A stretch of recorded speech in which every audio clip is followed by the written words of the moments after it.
তো সুপ্রিয় দর্শক শ্রোতা, দেশ ও প্রবাস থেকে যারা আমাদের সাথে সংযুক্ত আছেন, ভিডিও দেখছেন অথবা শুনছেন, সবাইকে জানাই আন্তরিক প্রীতি ও শুভেচ্ছা।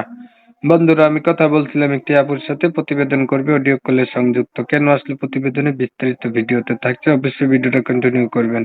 আসসালামু আলাইকুম। ওয়ালাইকুম সালাম। কেমন আছেন আপনি? ভালো আছেন?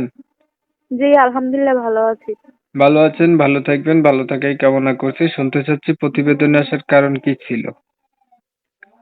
এই ভালো একটা মনের মানুষের জন্য প্রতিবেদন আসছি। বাবা নাই তো, সৎ মা আছে।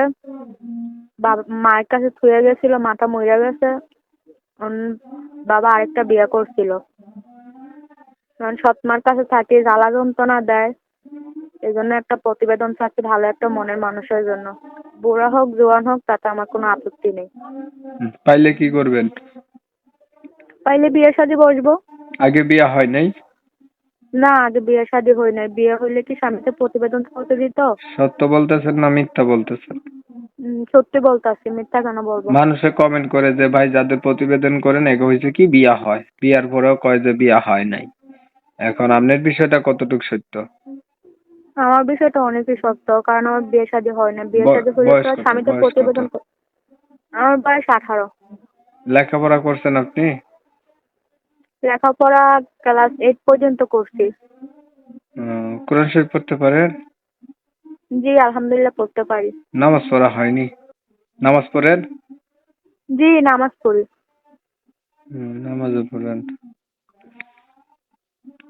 বিয়া হয় নাই আগে না? আচ্ছা, এখন আপনি বলছিলেন বয়স্ক যদি মানুষ পান তারপরেও তাকে আপনি বিয়ে করবেন, তাই না? জি। এখন আপনার যেহেতু বিয়ে হয় নাই, আপনি অবিবাহিত মানুষ, আপনি বিবাহিত মানুষ বা বয়স্ক মানুষ কেন বিয়ে করবেন? আপনি আপনার মতো কম বয়সের একটা মানুষকে বিয়ে করবেন, বুঝছেন?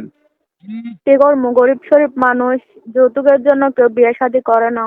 আর অনেক দুঃখ কষ্ট পড়ে প্রতিবেদন আছে। সৎ মা অনেক জ্বালা যন্ত্রণা দেয় তো, এই জন্য। আচ্ছা, মানে সৎ মায়ের জ্বালা যন্ত্রণা, এখন আপনি যেমন মানুষই পান যে আপনার সুখে দুঃখে পাশে থাকতে দায়িত্ব নেই, এমন মানুষ পেলে আপনি বিয়ে করে লাইবেন, এই তো? জি। ঠিক আছে, আপনার বিষয়টা আমি একটু ক্লিয়ার করছি। প্রিয় দর্শক শ্রোতা, শুনছিলেন আমি কথা বলছিলাম, এই আপুটি দেখতে কিন্তু চমৎকার সুন্দর। আপনার লেখাপড়াও আছে, ক্লাস 8 পর্যন্ত কোরআন শরীফও পড়তে পারে, নামাজও পড়ে। তো সমস্যা হচ্ছে ওনার বাবা আজকে বেঁচে নাই, মাও নাই, সৎ মায়ের কাছে থাকে, অনেক কষ্টে আছে। চাচ্ছে একটা মানুষ যেমন হোক তেমন হোক ওনার এই দুঃখের ভাগিদার হইলে উনি বিয়া করে লাইবো, সৎ মার জ্বালা যন্ত্রণা ওনার ভালো লাগে না আর কি। তো আমি হচ্ছে কমিউনিটি গাইডলাইনের কারণে এই সুন্দরী আপুটির নাম ঠিকানা নিতে পারি নাই, দুঃখ প্রকাশ করছি। উনার উদ্দেশ্য মনের মতো মানুষ, যারা উনার মনের মানুষ হইতে চান বা উনাকে পাইতে চান বা উনার সাথে কথা বলতে চান, তারা হচ্ছে উনার সাথে যোগাযোগ করবেন। উনার নাম্বার আমি ভিডিওর স্ক্রিনে দিছি। যদি ভিডিও ভালো লাগে একটু লাইক টাইক দিয়েন, শেয়ার দিয়েন, ইমো মেসেঞ্জারে ছড়াই দিয়েন, আপনাদের মতামত কমেন্টে জানান, চ্যানেল ভালো লাগলে সাবস্ক্রাইব করে রাখেন। অনেক সময় নিয়ে ভিডিও দেখছেন, ধন্যবাদ সবাইকে। সবাই ভালো থাকবেন, সুস্থ থাকবেন, আল্লাহ হাফেজ।